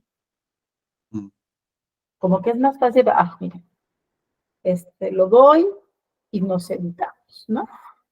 Claro. Esa parte cuando tú me dijiste el abuso de lo que yo he platicado contigo, y dije, no, pues sí está clarísimo, ¿no? Allí, ¿no? Y pues sí, me toca mucho porque lo que veo es la injusticia, lo que veo es el dolor, ese bullying que yo viví desde muy pequeña en ese sentido. Hasta que cambian de escuela, entro a otra escuela, y ya la verdad es que yo ya surgí, curiosamente me toca una escuela de puras niñas, y yo cuando supe que eran puras niñas, además yo no decía nada de mis papás. Todo esto me lo callaba, Alejandro. Todo esto hasta la fecha me lo he callado. Hasta ahorita que me estoy abriendo aquí. Wow, Mari, mira, ve. Entonces, pues tampoco mi familia, nadie sabe, ¿no? Esta parte, y bueno, pues ahora hay que trabajarla, hay que abrirla y hay que sacarla adelante, ¿no? Porque sí es una parte dolorosa. Sí, claro que sí, Mari. Y fíjate, bueno, en verdad te agradezco mucho por el valor de compartir esto. Sí me quedé con la sensación de que te toqué parte de ti, una parte vulnerable, que quizás pues ha sido dolorosa procesar en este tiempo, en este mes que hemos tenido prácticamente. Y te has sentado a reflexionar y a pensar, ¿verdad? Sobre qué pasó. Y ahora que nos cuentas esta historia, claro, pues es una historia de dolor, de trauma, que fue un momento difícil cuando tú eras niña. Pero entonces, lo que ahora te toca pensar, Mari, es esta niña Mari que sufrió de bullying, de maltrato, de burlas, porque tenía más dinero o tenía más cositas o más cosas que los otros niños en general, que las niñas te rechazaban de alguna manera, porque los niños son crueles cuando son pequeñitos, ¿verdad? Se burlan de ti porque no tienes nada o a veces se burlan de ti porque tienes mucho, ¿verdad? Entonces, esto que tú acabas de ver ahora, que fue un elemento de dolor, con el cual tú has aprendido a crecer y a comportarte de una manera que quizás en el momento de Mari niña, primaria, los primeros años de tu educación, esto fue un efecto de sobrevivencia, ¿verdad? Fue una idea de, bueno, ¿y ahora qué hago con esto? Pues yo no sé cómo manejar esto. Y claro, la tendencia que tú tenías era irte a jugar con los niños, y quizás ellos pues jugaban que una cosita, otra, y como que no les interesaba. Mientras tú seas parte del juego, ellos estaban bien, ¿verdad? Y las niñas se fijaban más en quién era Mari, qué traía, qué ropa, qué cosas tenía puestas, ¿verdad? Entonces, el mecanismo de sobrevivencia fue unirte a un grupo que de alguna manera pues no te maltratara y no se siguiera burlando de ti. Pero quedó el efecto del dinero, ¿verdad? Quedó el efecto de, pues quizás el dinero no sea importante, quizás el dinero hay que darlo, quizás el dinero no es la felicidad. Pues te quedaron ciertos mensajes desde ese momento, pero que los has traído hasta el presente. Y es como esa niña Mari que se sigue comportando como niña de ese tiempo, como que no importa, pues. Y el dinero no tiene un valor y no importa. Pero la gente termina aprovechándose igual de ti. La gente comienza a pensar de que, como Mari no le interesa, entonces no va a pasar nada, ¿verdad? No va a pasar nada. Entonces sigue sufriendo el bullying. Sigue sufriendo el bullying. Así es, por eso te dije que era doloroso. Sí. Entonces, yo creo que ahora que ya abriste esa parte de tu corazón y eso lo estás trayendo a tu conciencia plena, del darte cuenta, ¿qué es lo que tengo yo que cambiar para que la gente no se aproveche de mí, para que la gente me mire con más respeto? Y que quizás esa conducta de ser muy generosa y de compartir todo cuando Mari era niña, ¿qué es lo que tiene que cambiar Mari ahora en octubre del 2023? ¿Qué es esa conducta que tenemos que cambiar? El hecho de pensar de que nadie más se va a burlar de mí, que nadie más va a tomar ventaja de mí, es algo que tienes que considerar, porque se necesita un cambio que te haga tener relaciones mucho más satisfactorias y no sean relaciones que terminen abusándote como cuando tú eras niña. Porque suena como que la gente, aún en un contexto diferente, en una edad diferente, ha seguido abusando de ti. Ajá. Y eso es algo que, por lo menos ahora que has abierto tu corazón y que todo el grupo de alguna manera nos permite, pues, y escucha atentamente, pues, este valor tuyo de compartir esto que es muy doloroso, y te lo agradezco en verdad, el hecho de que tú ahora te des cuenta de que la conducta de Mari cuando tenía 6, 7 años fue funcional, que ahora no es funcional para nada. Eso es algo que está alejando algunas relaciones, algunas personas de tu vida, porque te maltratan, te usan y después desaparecen. Ajá. Y eso es lo que tú tienes que pensar de las cosas que en realidad tienes que cambiar. O sea que en realidad el dinero sí tiene un significado y tienes que manejarlo de una manera diferente. Tienes que manejarlo de una manera diferente. Pero te felicito por ese análisis, Mari. De verdad que sí, yo creo que esto va a ser como un primer análisis tuyo como para poder decir qué es lo que yo necesito cambiar con respecto al manejo del dinero y cómo las relaciones de las personas que me rodean, que están alrededor mío, pueden terminar aprovechándose de mí. Incluso tus pacientes. Tus pacientes pueden sacar ventaja de eso. Pueden ver esa parte vulnerable y te pueden vender la historia como lo conversamos la vez pasada. Que pues no, yo no tengo. Y claro, eso te conecta inmediatamente con la Mari de los 6, 7 años. Así es. Eso es lo que te conecta, inmediatamente te lleva a eso, ¿no? Entonces te vuelves en una persona que quiere salvar y que quiere ayudar a las otras personas, ¿verdad? Porque no quieres que sufran como Mari sufrió. Así es. Y eso es lo que tiene que cambiar. Eso es lo que tiene que cambiar. Ujú. Gracias, Mari. Gracias. En algún momento, si gustas, pues conversamos, coordinamos una cita y podemos conversar tranquilamente, no te preocupes, ya más entre los dos. Claro que sí, gracias Alejandro. Con todo gusto de poder ayudarte, no te preocupes. ¿Ok? Gracias por eso.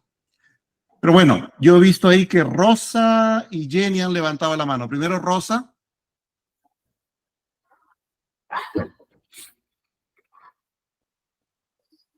Rosa. Rosa, no te escuchamos. Creo que Rosa se fue. No sé, levantó la mano, pero se fue. Jenny, entonces, por favor, Jenny debe estar ahí. Sí, acá estoy. Hola Alejandro, hola a todos, buenas noches. Ahí estoy. Ahí está, Mari, sí, claro, ahora sí. yo realmente he sentido lo honesto que es revelar esto en ti, ¿no? Y creo que hay una gran diferencia con la niña de antes. Ahora esta niña sí dice lo que le pasa y pide ayuda. Esa es la gran diferencia. Y creo que eso es lo mejor que puede haber pasado. Un abrazo enorme desde acá de Perú. Y pues has tenido la valentía que te faltó cuando eras más chiquitita. Y eso es valioso, valiosísimo ahora, ¿no? Bueno, lo que yo quería comentar, Alejandro, era el caso que me ha tenido como que con la cabeza así media, por todos lados. Un Ajá, caso complicado, que creo que lo comenté hace unas sesiones anteriores, ¿no?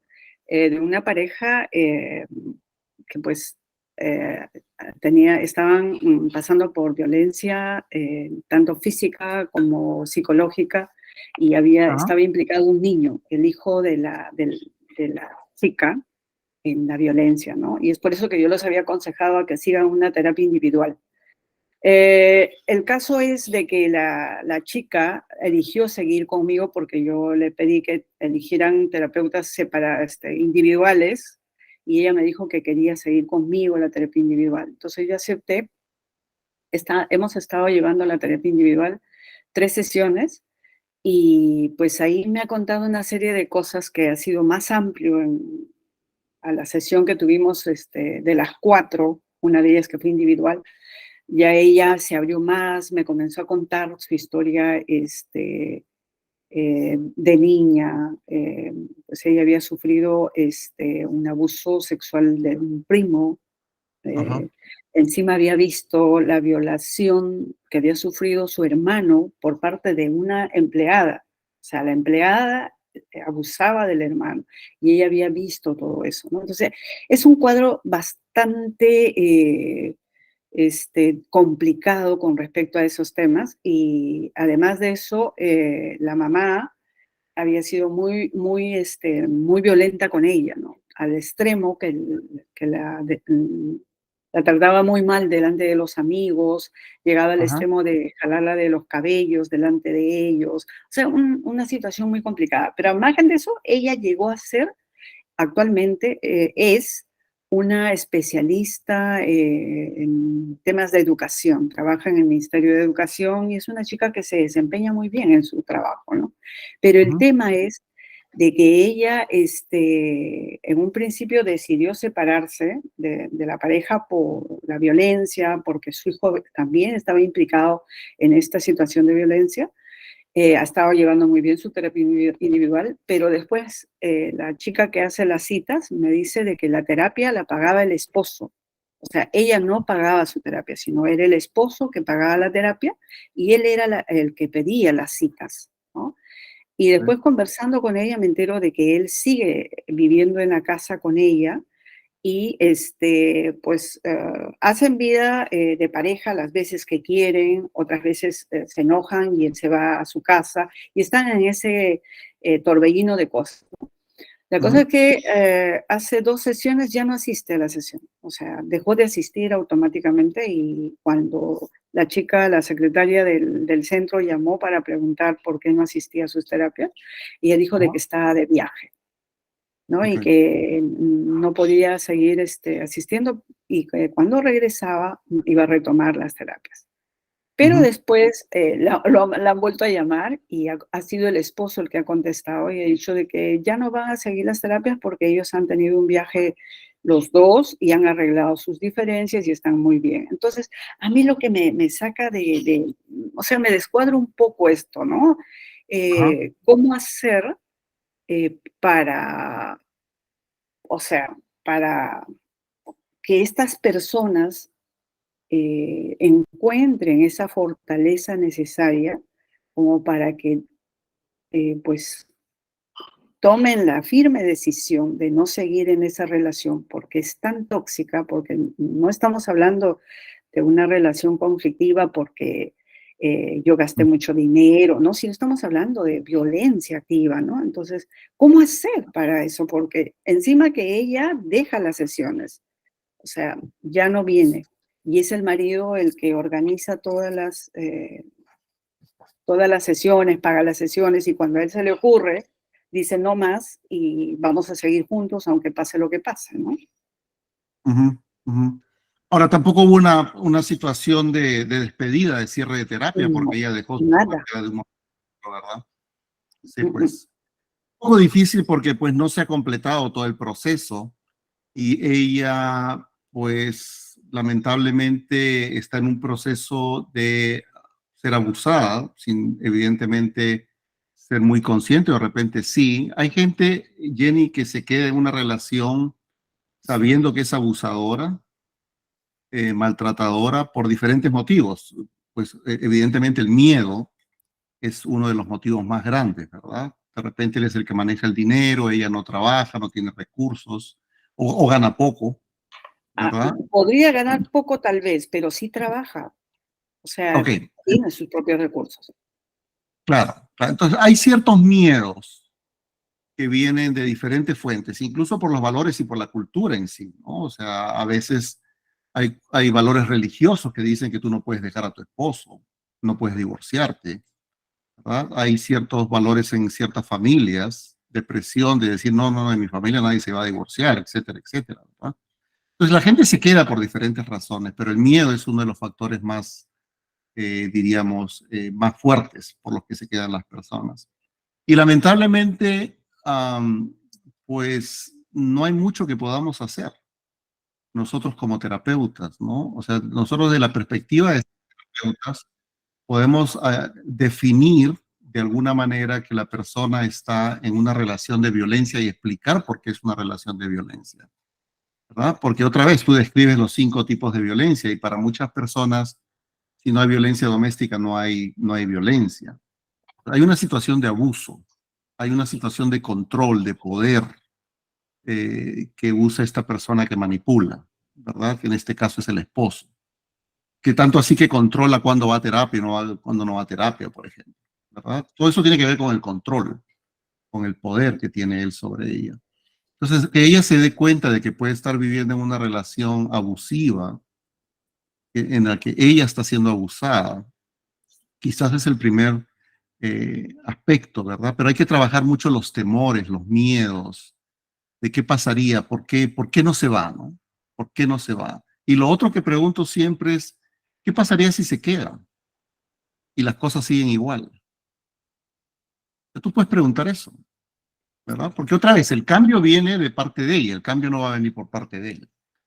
Entonces, a ella hay que trabajar mucho la parte de empoderarla, pero hay ciertas preguntas que tú puedes hacer que son fundamentales, ¿no? Le puedes decir, Carmen, Susana, y si él no cambia, ¿qué va a pasar, diríamos? O sea, ¿cómo visualizas tu vida, verdad? ¿Qué es lo que puede ocurrir? ¿Sí? Quizás tu vida vaya a seguir igual, que te sientas pues deprimida, te sientas, no sé, de la manera como ella te lo describa, evidentemente, ¿verdad? Entonces, yo creo que el hacer esa pregunta es totalmente fundamental y el hecho de cuáles serían esos beneficios de quedarse o los beneficios de irse, porque él aparentemente no va a cambiar. Supongamos que él no cambia, ¿tú qué harías? ¿Verdad? Porque otra vez, es decisión nuestra y la gente a veces lamentablemente decide quedarse en relaciones abusadoras, ¿verdad? Pero hay que tener mucho cuidado con respecto a amenazas que él pueda haber dado.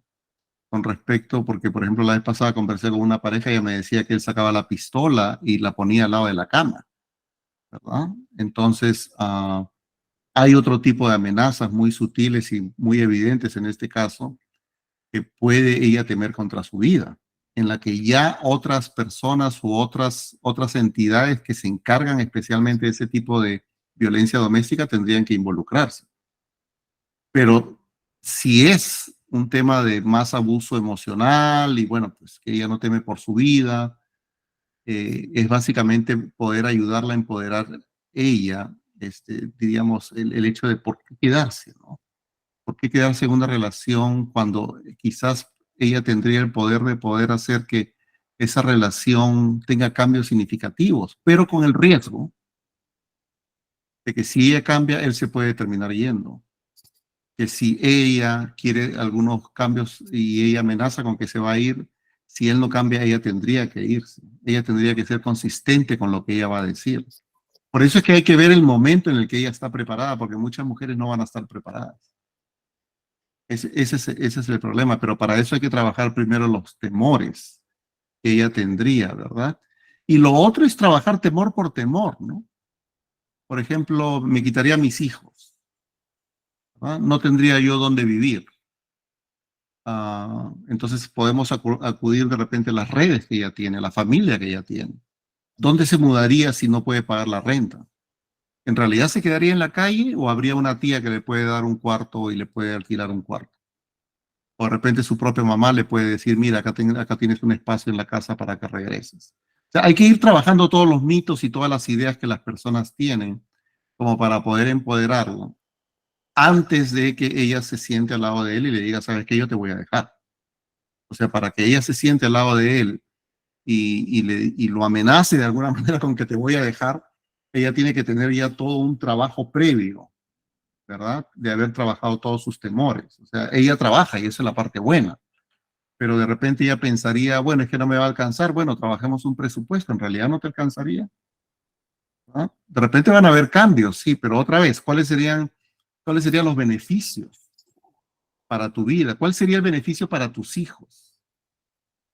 El hecho de no estar en el medio de estos gritos, de estas amenazas, de este ambiente tóxico, ¿verdad? Porque muchas veces hay que agarrar esta idea de cómo los demás pueden perjudicarse, cómo los demás pueden dañarse por una conducta X que estamos teniendo con nuestros esposos.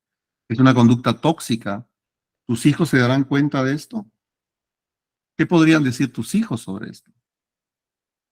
O si tiene una hija, ¿no? ¿Tú qué le dirías a tu hija si viviera una situación similar si fuese adulta? ¿Verdad? ¿Cómo la ayudarías? Entonces hay que trabajar muchas cosas previas a que ella se siente frente a él y le diga, ¿sabes qué? Te voy a dejar. Porque además lo otro hay que ver es por qué ella te consulta individualmente. Ella te consulta individualmente solamente porque quiere mejorar algunos síntomas de depresión o porque en realidad ella describe que está en una relación abusadora y quiere salir y escapar o no sabe qué hacer.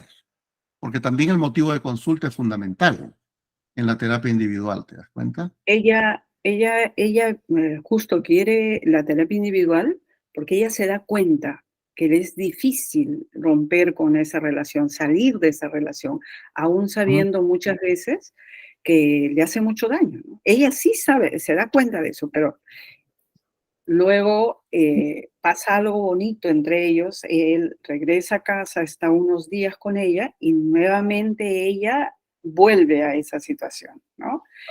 Y pese a que ha habido problemas con el hijo, ¿no? O sea, el chico ya tiene 17 años y él mismo le ha pedido a su mamá que él no regrese a la casa, que ya no vive en la casa porque le tiene mucho miedo.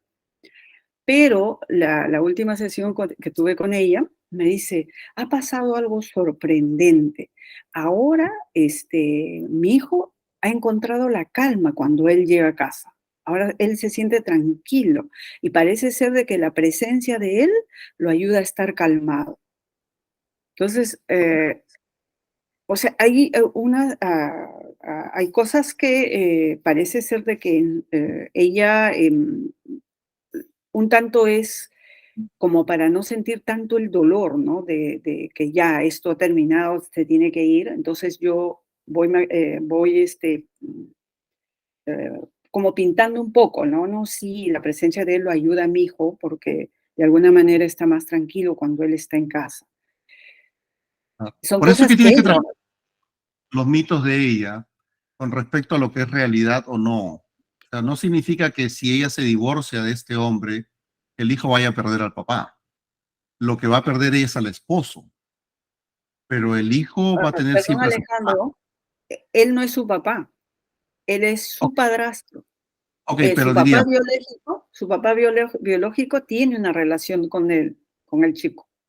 Ok, pero el mito de la mamá es que cuando este hombre está presente en su vida, las cosas están mejor para el niño, ¿verdad? No está mejor para ella. Pero de repente ese es otro mito que ella trata de convencerse de que las cosas son así, cuando en realidad no son así, porque de repente el niño también tiene temor de que pues él esté fuera y que algún día va a venir y va a comenzar a gritar y va a comenzar a romper cosas y no sé, o sea, los contextos hay que revisarlos, digamos, cuidadosamente, ¿verdad? Pero, otra vez, los beneficios de irse de esa relación tienen que discutirse necesariamente con ella. Pero otra vez, previamente hay que trabajar los mitos, los miedos, prepararla un poco a esa salida, porque si no ella no va a estar lista. No va a estar lista. Y lo otro que yo trabajaría, Jenny, es preguntar si ella vivió en su niñez algo similar. Si ella vio o que había un tipo de violencia, porque yo te apuesto que tiene que haber algo en la historia de ella en la que ella aprendió a quedarse no importa qué. A veces nosotros aprendemos ciertos patrones de niños que hace que nosotros nos comportemos así en la vida adulta. Y de repente ella vio que era necesario quedarse en la relación, no importa lo que te hagan, pero había que quedarse. Hay algo, Alejandro, que pasó justo cuando ella le cuenta a su mamá de la violación que sufrió del primo. Le cuenta. Ajá. Y la mamá le dice, vamos a ir a rezar porque tú tienes que perdonar a tu primo. Él no sabe lo que hace y te tienes que perdonar. Vamos a rezar las dos para que él ya no se acerque a ti y no pase más nada. O sea, hasta yo lo veo como una actitud violenta de la mamá, ¿no? Claro, claro que sí. Pues imagínate, el trauma se agudiza más con la actitud de la mamá, pues, ¿no? O sea, definitivamente ahí hay otra experiencia de trauma. Y lo otro que también yo trabajo mucho con las parejas, con las personas que han sufrido trauma, es un poco, yo lo grafico así, diríamos, nosotros tenemos una alarma en el cerebro que suena cuando hay cosas malas que pueden ocurrir o cuando hay personas malas que se nos pueden acercar. ¿Ok? Pero cuando nosotros sufrimos trauma de niños, esa alarma que debería sonar en el momento que en realidad debería sonar, no suena y no nos alerta. Por lo tanto, no nos damos cuenta de situaciones abusivas. Siendo parte del abuso, no nos damos cuenta de que es una relación de abuso. Porque nuestro cerebro, esa alarma, no está funcionando de la manera adecuada que te indica, mira lo que está pasando, las cosas no andan por buen camino. Es como que esa alarma, cuando uno sufre trauma de niño, esa alarma se distorsiona y se malogra. Por eso es que cuando tú escuchas, va a ser muy común en tu práctica que veas una persona que ha sufrido un trauma repetidas veces durante episodios de su vida y va a seguir involucrándose en actividades en que va a seguir siendo víctima. ¿Por qué? Porque el cerebro no cambia. Recuerda este libro que se llama El cuerpo mantiene el score, el cuerpo no olvida, que tu mente puede olvidar los hechos traumáticos, pero tu sistema nervioso no olvida. Hay una parte de tu cerebro almacenados estos dolores muy grandes, muy dolorosos, que se activan cada cierto tiempo. Pero otra vez, el hecho de que la alarma no funcione es que ella no está siendo consciente plenamente de que está viviendo una relación abusiva. Y el haber complementado acciones como que igual hay que quedarse, no importa que, supongamos que su mamá vivió una situación similar, ¿verdad? Porque su mamá lo que hace es no protegerla cuando le dice, vamos a rezar para perdonar al primo. ¿Habrá sido de que la mamá vivió algo parecido? ¿Habrá sido de que la mamá vivió una relación abusiva con su pareja y que ella estuvo en el medio de esa guerra y aprendió de que las mujeres tenían que quedarse no importa qué? Eso es algo que también hay que explorar definitivamente. Ojalá que ella pueda regresar a terapia y puedas trabajar todo esto, pero si no, pues no hay mucho que puedas hacer, ¿verdad? Esto. Gracias, Alejandro. Muy bien. Oye, Dios mío, van a hacer a ver, déjenme ver un poquito la hora, porque ustedes, no, son 20 para las 11. Hemos estado 1 hora y media. Pero bueno, vamos a respetar que hay 2 personas más que han levantado la mano y con eso terminamos, ¿ok? No les quito más tiempo. Rosa, ¿regresaste por ahí? ¿Estás por ahí, Rosa? No, ya desapareció Rosa. Ángel. Hola, ¿qué tal? ¿Se escucha? Ángel Paz, sí, Ángel, te escuchamos. Ay, ok, aquí estaba. Estaba Bienvenido. escuchando, gracias a Alejandro, y grato poder reunirme en este espacio con todos ustedes. Estaba escuchando el caso de Jenny, el caso de que a veces hay personas, mayoritariamente a veces mujeres, ¿no? Ajá. Que están en relaciones de abuso emocional. Y yo quería compartir algo breve en cuanto a cuando yo tengo este tipo de casos en mis prácticas clínicas. eh, Una de las estrategias de supervivencia de las víctimas de abuso emocional es justamente análogo a lo que decía Alejandro en cuanto a apagar la alarma, es que estas personas tienen dificultad para poder validar sus propias emociones, reconocer que esa incomodidad, reconocer ese malestar, reconocer ese fastidio por las conductas que estoy recibiendo de mi pareja. Y eso tiene una historia de aprendizaje muchas veces, ¿no? Peor aún cuando hay episodios de trauma, como este episodio de abuso sexual que tenía la paciente de Jenny. Entonces, en la consulta, algo que he encontrado quizás muy efectivo, es poder validar mucho y guiarlas mucho a estas personas a que puedan aprender a validar sus propias emociones, a que en su mente, ¿sí? En su mente, poder neutralizar ese discurso de, oye, lo que siento no es para tanto.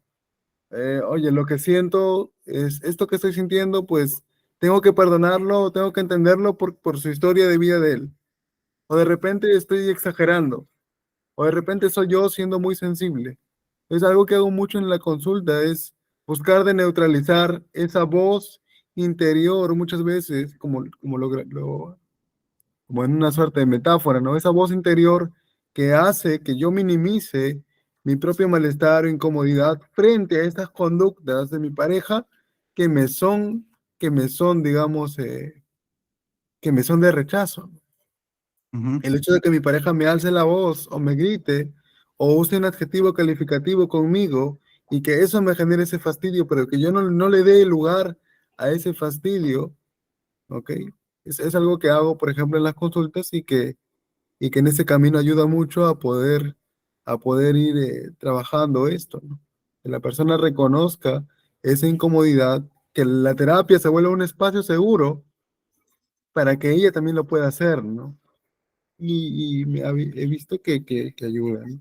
Efectivamente, como dice Alejandro, hay que identificar la etapa en la que se encuentra, ¿no? Sí. Para poder tener mayor alcance. Gracias, Alejandro, por este espacio. Ángel, gracias por estar ahí, por pues compartir tu experiencia también. Yo creo que es útil y complementa muy bien lo que hemos estado conversando, ¿verdad? Ahí en el chat he puesto el nombre del libro, The Body Keeps the Score. El cuerpo, creo que en español se dice el cuerpo mantiene el score o el cuerpo no olvida, una cosa así, pero es de Bessel van der Kolk. Él es un psicólogo de Harvard que los que estudian trauma tienen que escuchar, leer. El libro está en Amazon y está en español también, por si acaso. De Bessel van der Kolk. Ahí está escrito en el chat. ¿Sí? Yo me imagino que muchos ya lo conocen a él, pero él tiene en este libro, habla mucho del trauma a nivel del cerebro, cómo funciona la mente y el cuerpo. Esto es un libro que deberíamos definitivamente conocer, ¿no? Porque otra vez, el trauma en relaciones de pareja, en la vida en general, se van a presentar comúnmente. Y ahí es en este libro en que, diríamos, Van der Kolk habla de los perritos que les ponen corriente eléctrica, ¿recuerdan? Entonces, y los tenían en una jaula. Y en ese momento, pues ellos estaban acostumbrados, ya como no tenían dónde irse, como que igual no tenían alternativa, igual les caía el choque eléctrico, pues ya, ok, me toca el choque eléctrico, ya asimilo y pues ya, no importa. Pero resulta que en el experimento le abrieron la reja a los perros para que se vayan, para que pudieran salir. Y su cerebro tan traumatizado estuvo que ellos no tenían capacidad de reacción. Por más que la puerta estaba abierta, los perros no se iban. Y le seguían dando choques eléctricos. Entonces, eso para que ustedes vean cómo funciona el cerebro cuando ha sufrido trauma. Y cómo es que nosotros podemos reaccionar, porque desde la perspectiva del sentido común es como, oye, pues no te das problema, ándate, ya está. ¿Verdad? Pero un cerebro traumatizado no funciona así, con ese sentido común.